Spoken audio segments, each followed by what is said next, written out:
Hello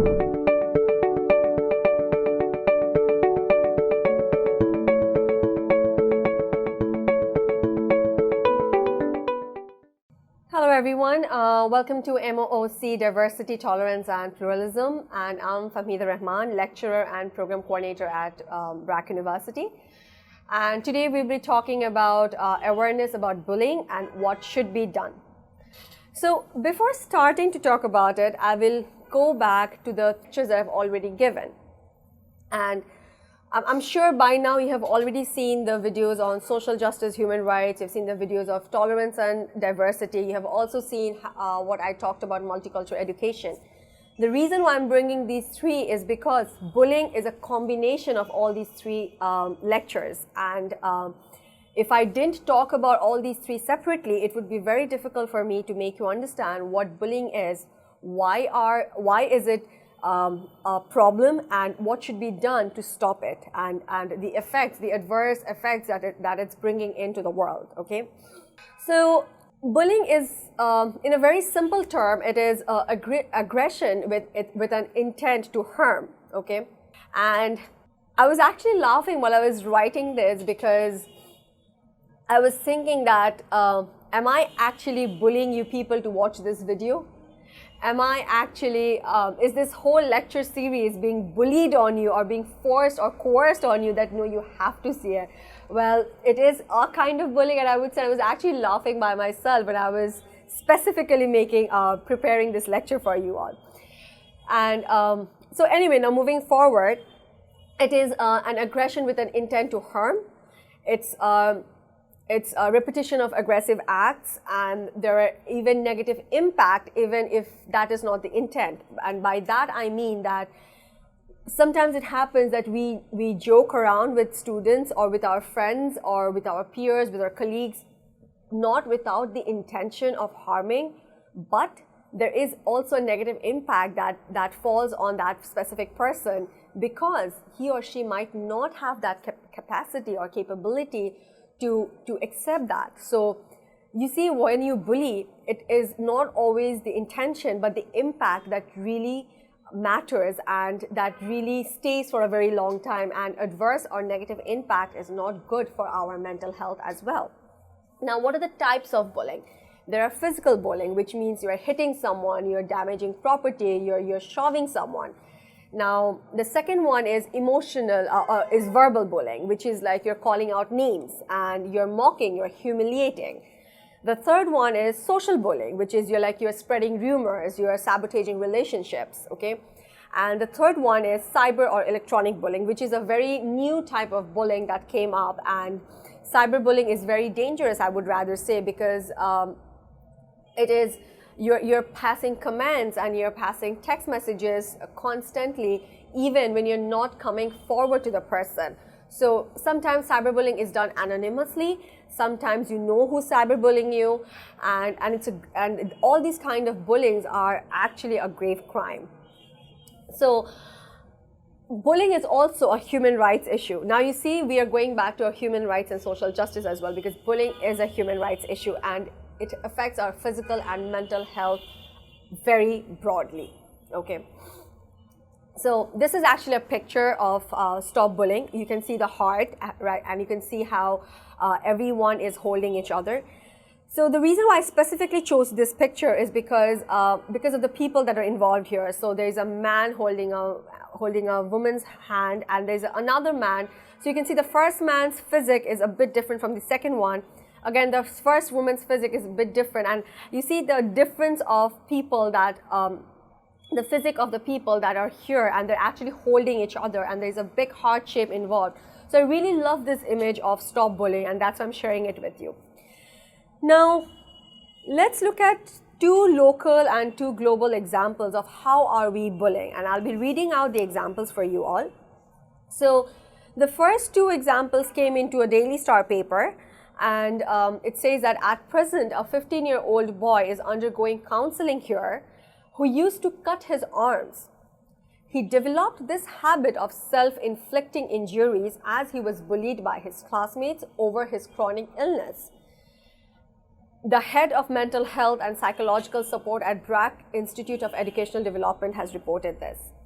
The second report is teachers use abusive words with students in classrooms and intentionally try to insult them in front of classmates if they don't do coaching under them.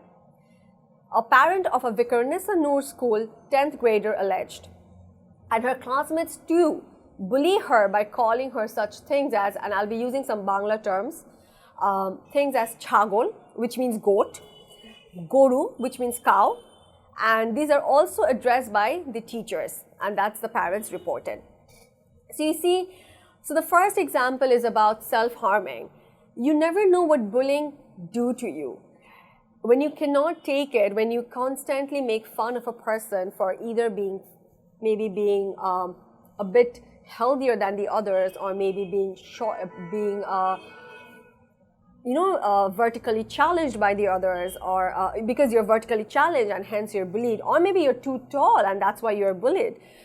These are the effects that we cannot, as children, they cannot take in. Even in workspace, when a person has the capacity or capability to adopt new ideas faster than the other, but the person who cannot do it, when we insult them or when we see them with lower eye, it hurts. It's a kind of bullying as well, and these has long-term effects. So at one point, and self-harming is a very common consequence of bullying, okay? So, and how do we recover this? The recovery is also a very long time process. There are counseling involved, there are medicines involved, which is also again not advisable. However, counseling is a lot advisable. Now, looking at the second example of calling names and not doing coaching, this is a kind of a peer pressure, a mental pressure that not only the student faces, but the parent faces as well by the teachers, and it is very, I'm surprised and I'm baffled. However, it is nothing new. It's not a new practice that's going on. So what this happens is it puts kind of a family trouble, or I would say it brings difficulties among family members as well, that when we cannot put our daughter or our son into the coaching center, he or she is also bullied by the teacher, who's actually expected that when parents give their children to school, what do they expect? That the teachers are there to guide them when the parents are not there. But when this similar incidents are happening, that the persons that we thought will be guiding our daughters or our son is actually bullying them, it's not only the son or the daughter being bullied, but it's also the parents that are also being bullied. And this is what bullying brings in. It not only affects the person itself, but the people that are connected to them as well. Now, let's look at the international examples. So Samantha is a 7-year-old girl. Her ears stick out, and she was teased by adults and children. Later, her mother decided to take her daughter for a plastic surgery, for which both the mother and daughter flew to New York City. And the reason she did that is because she was concerned that teasing would become worse and this lead to even more bullying. However, when she was taken to the hospital for the plastic surgery, the doctor said that this is not a simple plastic surgery where you remove a scar and you replace it. This is you're literally trying to move an entire body part to a different place, which is hardly possible. And also, when you do that, it will bring some kind of negative effect in the daughter's hearing process in the later term, because that's how her whole body has been functioned and made, and that's how her whole body is connected with the brain, with the ear, with the eyes, with the mouth, with the jaws and everything. So when you try to move one part, the 2 ears, and if you try to bring it forward a bit backward, you're also disturbing the entire channels that's related to it. You see, without even thinking the future harm that might occur to the daughter, the mother got so concerned, so tense, that she literally had to flew her daughter to New York City for the plastic surgery. And I would also say that bullying also disables our thought process at times, because how scared and how fearful we are. Another example is Amber is an 8-year-old girl. She has a fraternal twin named Ryan. Amber is overweight and also suffers from attention deficit hyperactivity and a mood disorder.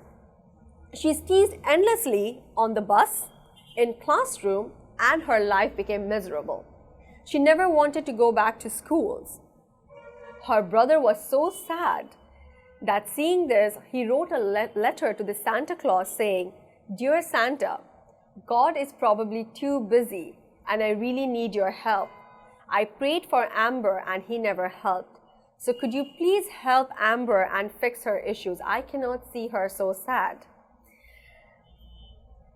You see, these two examples, it's not about self-harming at all, but it's about the mental disaster that's brought in. Again, not only to the person itself, but to the people that are related to that specific person as well.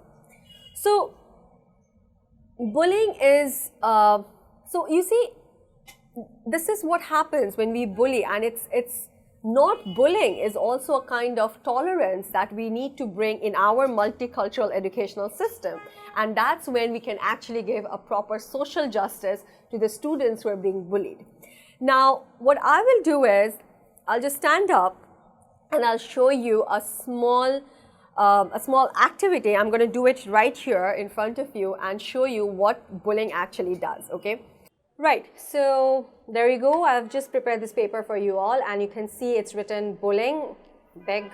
You have seen the types of bullying are written here: physical, verbal, social, and cyber.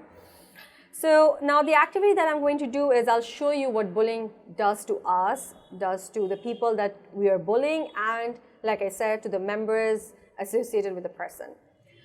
So it's a plain paper, right? There is no crumble, no scratches, and nothing. Now let's crumble the paper, right? Crumble it.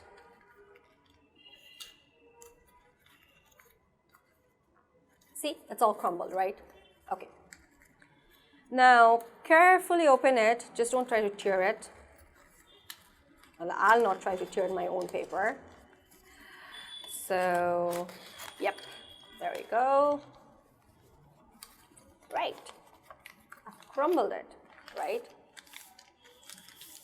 So now, let me try fixing this.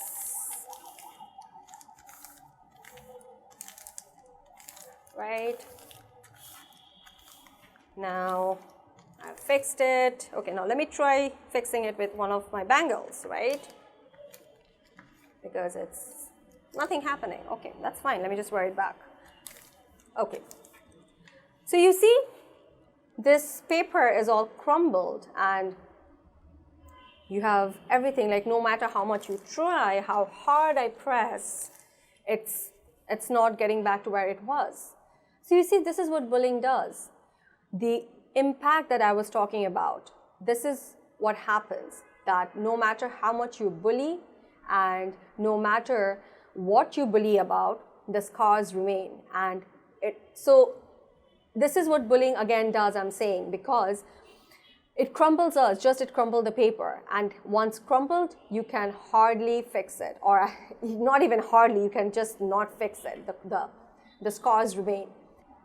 A long-term counseling might also not be able to fix this, and this is what bullying brings in, how you're bullying and the scars that always remains forever. So that's exactly what I wanted to show you, and this is an activity that I always show, or mostly show to my class, that when you bully, the effect is always like this. It crumbles a paper means it crumbles us, and not only us, but our surroundings too. And by crumbling, I'll again tell you that think that I'm using the word scars, okay? So as you all have seen the activity, now I would really ask you, when you move forward in your life and you go to your workspace, if you ever see any kind of bullying around, please show them this activity, because I've seen a lot of children who used to bully others. After showing them this kind of activity, it hits them, it affects them, and they understand what bullying actually does. So, I would really request you that if you ever see, and if you think that by your words or by explanation, you're not being able to make the person understand that bullying is bad, whoever is bullying, You can actually show them this activity and it works, okay? Now, let's move on to the next slide, which is called bullying foci and targets. And it means that how you bully and what kind of bullying are involved there. So there are racial, ethnic, and cultural bullies. There are religious bullies. There are sexual preferences or identity bullies. There are physical or mental disability bullies. There are body shaming. When is a person too shy or timid to strike back, that is also a kind of bully. So when we say racial, ethnic, and cultural bully, it is at times seen that a person who is maybe black, it's a very common example, being bullied by the whites. A person from a very minor ethnic groups, from the indigenous group, are bullied by the quote-unquote normal groups. And I hate to say this quote-unquote, and that's why I've said quote-unquote normal, because for me, this ethnicity, this group, and then for me it's all one, and it's called the humanity group, okay? Now it comes religion. At times it's seen that we make comments, we pass comments to when a class or when a workspace or when a field is filled with the majority religion, the minority has always been bullied or pass comments, right? Now comes the sexual preferences or identity. How I have explained in the tolerance video about the LGBT, about the acceptance of the sexual preferences. It's all coming back here.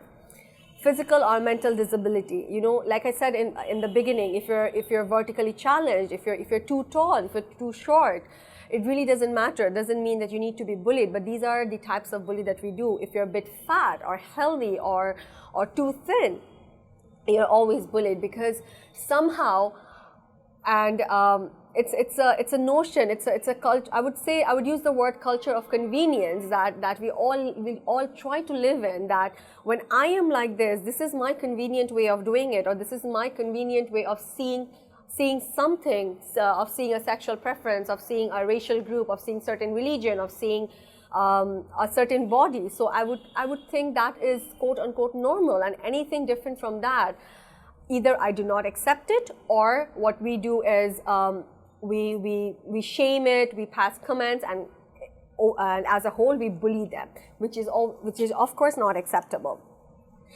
Again, when a person is too shy or timid to strike back, it means what? It means like we usually go and bully the person who are too shy or timid to strike back, the weaker ones, because at that time there's a power play going on between me or between us and the person who is not capable enough to strike back.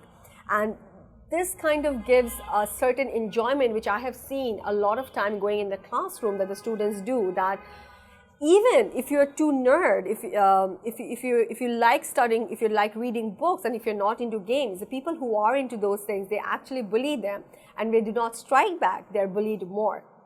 So these are the bullying foci and targets that happens commonly in the world. Now let's talk about the consequences of bullying and what should be done to stop bullying. The consequences are, of course, their physical health, their mental health, and their academic and workspace performance as well.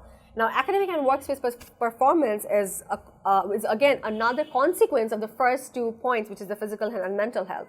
When you're bullied, like the first 2 examples and the video and the activity that I've showed you, how crumpled we get, how the scars always remain, and it not only affects the physical parts of our body, but the mental parts of our body. And when our mental health is affected, what happens is either we lock ourselves, we do not go out, we stop mixing with people, we start failing in our exams, we stop attending meetings at the workspace that we are supposed to, we stop responding calls, might end up dropping out of colleges, or we might just end up getting fired or resign at work. So these are the consequences of bullying, and when trust me again when I say this, that these are not really a good consequences, because a family member who has suffered his or her daughter or son being bullied and have seen the after effects, again the entire family has shattered, or the entire workspace has shattered, the entire group has shattered. So it is, again, I'm repeatedly saying that when you bully someone, you're not only bullying the person, but you're bullying everyone related to that person. Now, what can we do to stop bullying? We can always stand up for the victim. if you ever see that your friends are being bullied, please stand up. Don't be scared, okay? Again, also, you need to understand if one person cannot stand up for the others, I would request again that the rest of the people, that you please understand the motives of involvement of the bystanders and work through to motivate them to stand by the victims. Because of course there are certain points, there are certain scenarios where we cannot, or where we think that maybe we cannot, or we do not have the capability to, or we are not strong enough to stand up with the victim, right? We are scared to stand up with the victim. But when it's a group, when there are others who can motivate you, you can always know that standing up for the victim is the best option. You're not only saving that one particular life, but again and again, I'm repeatedly saying that you're saving everyone associated with that person. And the last one is a social cognitive approach, which means that you are, again, now the social cognitive approach takes us back to a multicultural education system. In a multicultural education system, social cognitive approach plays a very vital role, and it's a very vital role when what we do to stop bullying. Because in this social cognitive approach, we have diverse social issues being discussed. We have diverse societal groups under one umbrella, and that brings a great level of acceptance for every one of us, where we talk about, or we know that difference is okay. Difference doesn't mean that we need to bully, or we are the ones that are always being accepted. There are others who are always, while that being different is always okay. So social cognitive approach is also very important. I would like to sum up by saying that every issues are related to the other, and that's why I have actually talked about bullying at the last, because all the three issues that I've talked about, the three lectures I've given of social rights, human justice, tolerance, diversity, multicultural education, these are all interrelated to each other. When one part is not taken seriously, the other parts are also cannot be developed or reformed or transformed in a greater way. So in order to make a greater society, in order to bring in diversity, in order to bring in pluralism, in order to bring in tolerance, we always need to ensure that every sector needs to work on. And again, it is not a very short-term process, it's a long-term process where only one single player cannot play the entire game. It is a play that has to be played by the whole society. So let's just hold each other's hands together and start working towards making a better society. Now, thank you everyone for listening, and I really hope that you have got every messages that I wanted to deliver to you. Thank you.